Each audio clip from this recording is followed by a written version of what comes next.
안녕하세요. 패션 우울증이란 말 들어보셨어요? 나 ADHD야. 나 우울증 있어. 요즘 10대들 사이에서는 이런 말이 흔하게 들린다고 해요. 심지어 미국에서는 이런 말이 SNS의 일종의 트렌드처럼 퍼지고 있다고 하는데요. 그런데 궁금하지 않으세요? 정말 이렇게 많은 사람들이 ADHD나 우울증 진단을 받았을까요? 아니면 단순히 유행처럼 번지고 있는 걸까요? 그리고 더 중요한 건 이런 일이 우리나라에서도 일어나고 있다는 점이에요. 오늘은 이 얘기를 한번 깊게 나눠볼까 해요. 미국에서는 요즘 SNS 프로필에 ADHD나 우울증 같은 단어를 태그해서 기재하는 게 유행처럼 번지고 있다고 해요. 누군가가 어떤 요구사항이 있을 때 마치 나는 이래, 나를 이해해줘 라는 방패 같은 역할을 한다고도 하죠. 특히 자가진단 테스트가 이런 현상을 더 키우고 있어요. 간단한 몇 가지 질문에 답하면 ADHD나 우울증이 있는지 알 수 있다는 거죠. 이런 단순한 테스트가 진단을 대신할 수는 없어요. 오히려 아이들이 스스로 잘못된 방식으로 자신을 적응하게 만들 가능성이 크죠. 여기서 끝이 아니에요. 이런 현상이 단순히 해외만의 이야기가 아니란 점이 문제예요. 이제 한국에서도 비슷한 일이 점점 늘고 있다는 걸 알고 계셨나요? 한국에서도 우울증 자가진단 테스트, ADHD 테스트 같은 검색어가 점점 많아지고 있어요. 심지어 블로그나 유튜브에서도 이런 테스트를 소개하는 컨텐츠가 흔하죠. 문제는 이런 테스트가 정확하지 않는 경우가 많다는 거예요. 아이들이 결과를 보고 나 ADHD구나 혹은 나 원래 우울한 사람이야 스스로 그렇게 정의해버리는 거죠. 그런데 이렇게 되면 어떤 문제가 생길까요? 단순히 유행으로 끝나는 게 아니라 아이들의 정체성까지 영향을 미칠 수 있다는 게 가장 큰 문제예요. 먼저 아이들이 자신을 잘못 정의하게 되는 거죠.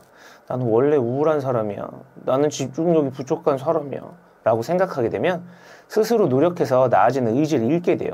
특히 청소년기에는 뇌가 발달하면서 자신을 알아가는 중요한 시기잖아요. 그런데 이 시기에 잘못된 방식으로 자신을 한정짓는다면 앞으로 더 큰 영향을 받을 수밖에 없죠. 두 번째 문제는 진짜 도움이 필요한 아이들이 적절한 치료를 받지 못할 가능성이 있다는 거예요. 자가진단 테스트를 하고 나면 아이와 부모는 이미 스스로 결론을 내린 상태로 병원을 찾게 되죠. 우리 아이는 ADHD예요 혹은 우울증인 것 같아요 라고 생각하며 상담을 시작하죠. 그런데 이 과정에서 중요한 문제가 생겨요. 아이가 이미 내가 ADHD야 라고 스스로 정의한 상태라면 전문가가 객관적으로 평가하고 진단하는데 방해가 될 수 있어요. 아이와 부모가 특정 결과를 의도적으로 강조하거나 기대하는 방식으로 상담이 진행되면 진단 과정에 편향이 생길 가능성이 크죠. 결국 실제로 필요한 정확한 진단과 치료가 이어지지도 않을 수 있죠. 더 심각한 건 가짜 진단을 통해 적절하지 않은 치료 방법이 적용되거나 반대로 진짜 ADHD나 우울증 환자가 필요한 도움을 놓치게 되는 상황이 이어질 수 있다는 거예요. 또 하나, 이런 현상이 계속되면 ADHD나 우울증에 대한 잘못된 꼬리표가 달릴 수 있어요. 요즘 애들 다 ADHD라고 하던데? 같은 말이 쉽게 나올 수 있고 이로 인해 실제로 진단받은 사람들조차 진지하게 받아들여지지 않는 상황이 생기는 거죠. 이렇게 꼬리표가 붙은 사람들은 ADHD나 우울증을 단순한 기분 변화나 개성으로 치부하기 쉬워요.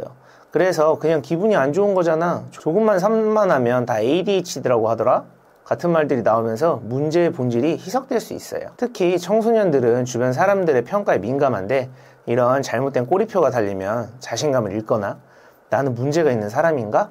라고 불필요한 고민을 하게 되죠. 심지어 부모님이나 선생님도 이런 말을 들으면 아이들의 문제를 가볍게 여기거나 다 그런 거지 뭐 하면서 무시할 가능성이 높아질 수도 있고요. 결국 이런 문제들은 단순한 개인적인 문제가 아니라 우리 사회 전체가 고민해야 할 주제인 거죠. 정확한 정보와 올바른 인식이 필요하며 이를 통해 아이들이 건강한 정체성을 형성하도록 돕는 것이 중요합니다. 그렇다면 우리는 어떤 방식으로 아이들을 도울 수 있을까요? 지금부터 구체적인 방안을 알아보도록 할게요. 첫 번째로 중요한 건 자가진단 테스트에 의존하지 말고 전문가를 찾아 정확한 진단을 받는 거예요. 정신건강 문제는 단순한 질문으로 해결할 수가 없어요. 전문가가 아이의 상황을 종합적으로 평가해 정확한 진단과 해결책을 제안해 줄 거예요. 자가진단 테스트가 흥미를 끌 수는 있지만 이를 진단 결과로 받아들이면 오히려 문제를 더 복잡하게 만들 수 있어요. 따라서 전문가와의 상담이 아이의 성장과 문제 해결에 가장 중요한 첫걸음이에요. 요즘 아이들은 온라인 반응에 지나치게 민감해지고 있어요. 그래서 더 많은 오프라인 경험이 필요해요. 예를 들어 캠핑이나 친구들과의 운동은 아이들이 몸으로 부딪히고 감정을 발견하는 데 큰 도움을 주죠. 오프라인의 경험들은 아이들이 자신감을 키우고 건강한 정체성을 형성하는 데 중요한 기회가 될 거예요. 오프라인 경험은 부모님과의 대화로 연결될 때 효과가 더 커져요. 예를 들어 캠핑을 준비하며 가장 기대되는 건 뭐야? 같은 질문을 던져보세요.